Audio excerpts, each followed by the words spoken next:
苏猛开着车带上贝贝姐弟俩一起去机场，跟着去的还有2辆保镖车。在半路上，贝贝忽然收到了初九发给他的图片，看到是初九发来的，贝贝很是意外。九姐对他是很好，把他当亲妹妹看待，疼得不得了，但九姐很少会发图片，有什么事都是打电话。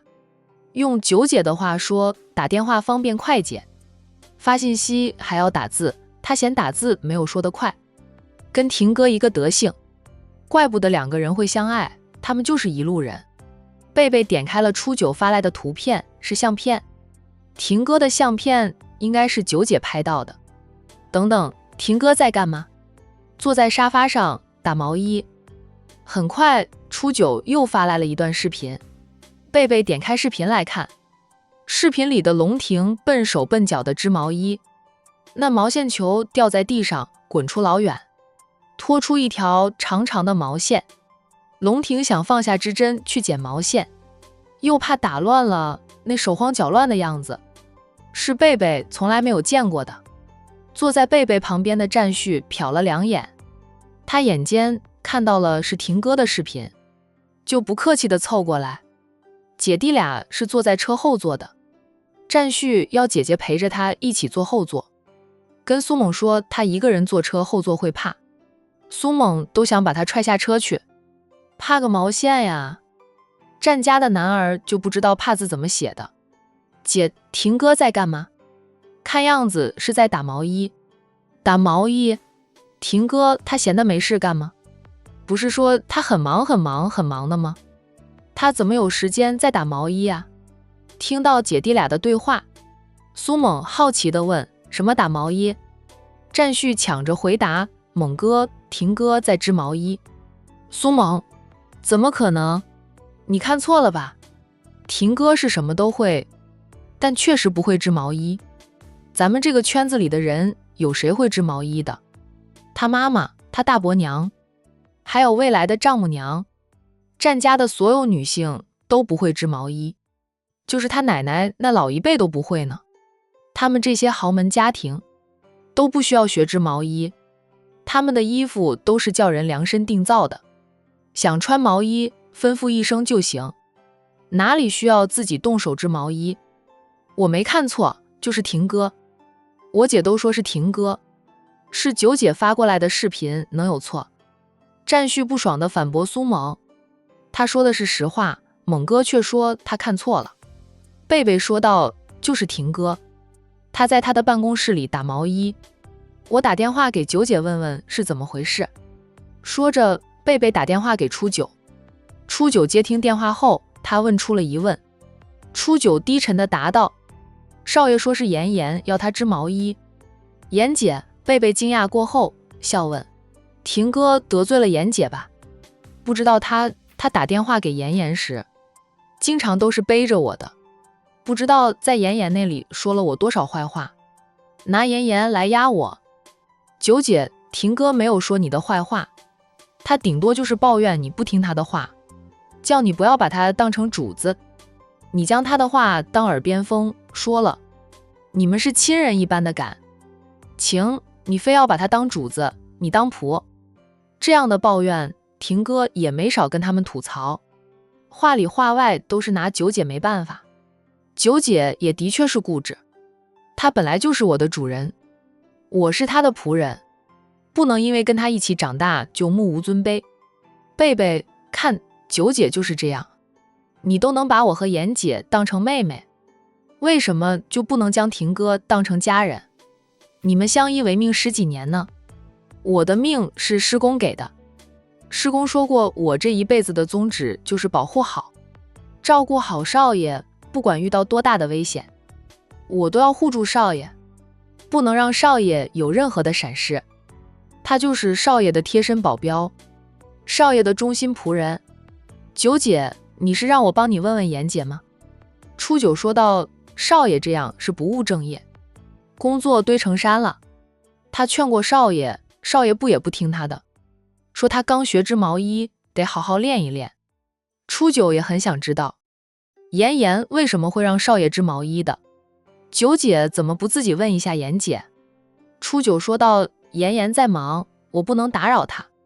贝贝笑：不能打扰妍姐，可以打扰她，因为她在度假，闲得很。他也想知道婷哥怎么就惹毛了妍姐，被妍姐要求学织毛衣，这种对于他们大男人来说算得上是高难度的事情。九姐不如直接问婷哥，婷哥还能不告诉你？婷哥恨不得连心都掏给九姐呢。初九默了默后答道：问了，嘴巴牢得很，就是不说。我问一次他不说，我就不会再问第二次。但他还是想知道答案。如果是少爷得罪了妍妍，不得已学织毛衣的，初九想替自家少爷求求情，不要让少爷这种笨手笨脚的大男人坐在办公室里学织毛衣了。初九还是心疼自家少他的工作堆积，少爷就需要加班加点，累坏了，心疼的也是他。行，我等会儿帮你问一下妍姐。贝贝，谢谢。咱们姐妹之间那么客气做什么？贝贝笑道：不过看婷哥织毛衣还织得挺认真的。初九抿抿嘴不说话，让龙氏集团的人知道少爷在办公室里关起门来学织毛衣，不知道会碎掉多少眼镜。就是公司里的人也被惊到。九姐，我问到答案了，再告诉你。我现在和猛哥去机场接19他们过来了。初九嗯了一声，说了句开车慢点，便挂了电话。苏猛和战旭都听着两个人的通话。苏猛说道：婷哥肯定是惹毛了妍姐，不得不说妍姐这个惩罚挺狠的呀，让她去学织毛衣的话，她能抓狂。贝贝说道：还是我妍姐厉害，这样的法子都能想出来，她就想不到。姐，以后猛哥要是惹你生气，你也叫猛哥织毛衣，既能让他抓狂，惩罚了他还能收成一件毛衣。苏猛15，你皮痒了是吧？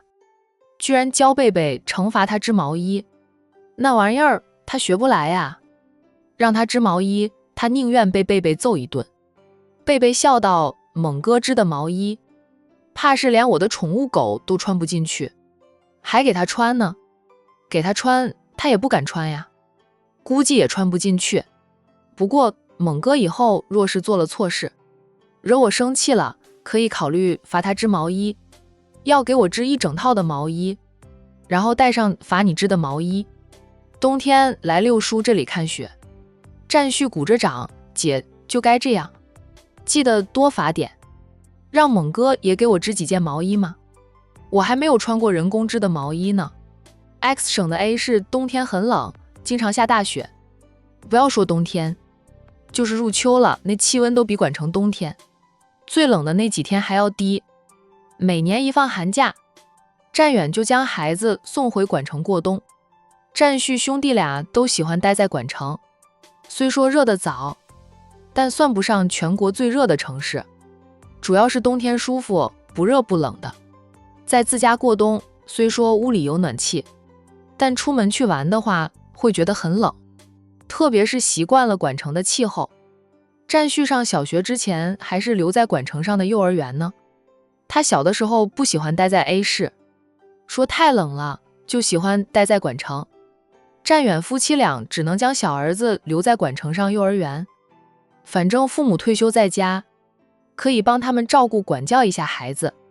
战印夫妻俩也会兼顾一下小侄儿。要上小学了，战旭才跟着父母回 A 市上学。他还抱怨父母把他接回来，说他在管城读书，每天放学回家能跟哥哥们玩，更热闹。苏猛边开车边笑道：贝贝想穿我织的毛衣，我可以挤时间去学一学，有空了亲手给你织毛衣，先拿15来练手，织2件让15穿一下，看效果。我怕我手艺学得不精，织出来的衣服太难看。15是小孩子，穿得丑一点没事，不怕别人笑。战旭哥，我不要面子的吗？我也不是小孩子了，我9月份都上初中了，是青少年，只要未成年就还是小孩子。小孩子要什么面子呀？别人要是笑你穿的衣服丑，你可以说这是你哥亲手织给你的毛衣。反问一下你的同学们，他们有吗？有哥哥亲手织的毛衣穿吗？保管他们羡慕死你。以后我的手艺练好了，大不了再给你弄一件补偿。才怪呢，他直接买一件给15。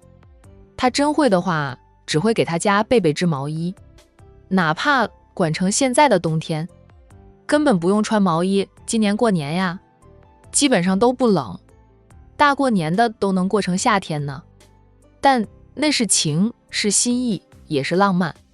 他还可以学一下刺绣什么的，以后往贝贝的衣服上绣上他和贝贝的名字。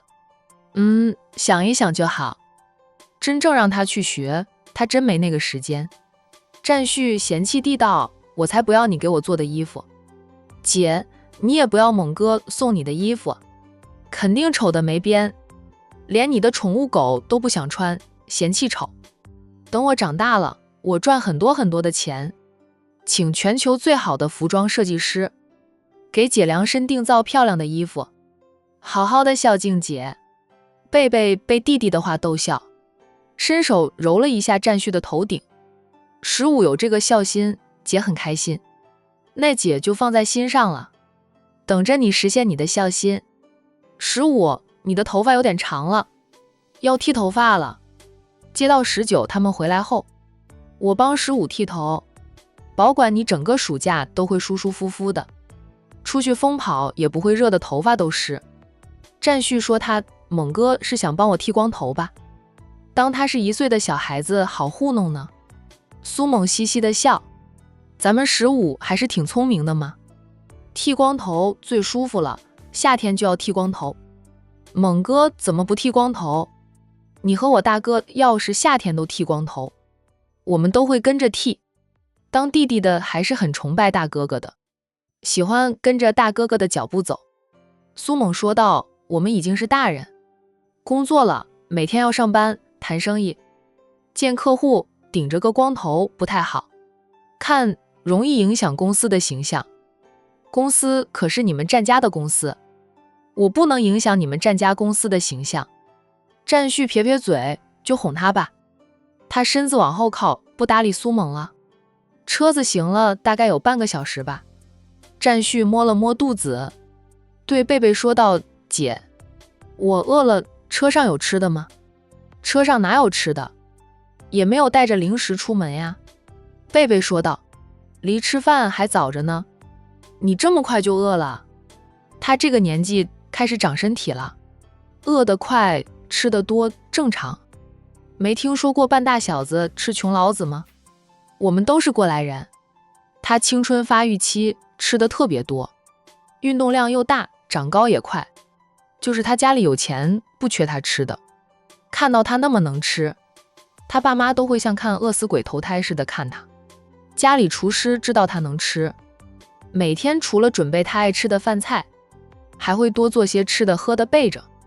他放学回家就可以造了，过了那段时间就正常了。男孩子上到初中后就长得很快的了。15，忍忍。到了机场，哥请你吃碗面，给我买2只面包吧。面包我还能吃得下去，外面的面条没有我爸煮的好吃。我才不要吃。占旭不挑食，但对于长期吃着大厨做的饭菜的人来说，他是不由自主就会拿外面的饭菜和爸爸做的对比一下，然后就会生出嫌弃之心。不是实在太饿，他都不想在外面吃。不用买，19过来肯定会带着很多他爱吃的零食的。他出门不带点零食和玩具，不会安安分分，他那些哥哥带得了他。贝贝说道。占旭连连点头，对，不用在机场买吃的，就吃19带的零食，还可以玩19的玩具，就是19的玩具都很幼稚。19、15哥，你玩我的玩具，还要嫌弃我的玩具幼稚？他才5岁，大人买给他的玩具自然是他这个年龄阶段玩的。对于10几岁的占旭来说，是低智了点儿。1个多小时到了机场，他们又等了好一会儿，小19他们坐的那架飞机才落地。又等了一会儿，以石少为首的战家少爷带着一班堂弟出来了，连保镖都没有。兄弟几个各自拉着他们的行李箱，就是小19都拉着他的小行李箱。他的小行李箱很小的，里面装着的是他带过来的玩具，他的衣物则放在石少的行李箱里。大一点的那几个的行李箱上面还各放着一个袋子，袋子里面装的是他们带着路上吃的零食，以及小18和19的玩具。看到贝贝后，兄弟几个拖着行李箱跑得飞快，越过了一个个行人。姐姐，小19大声叫喊。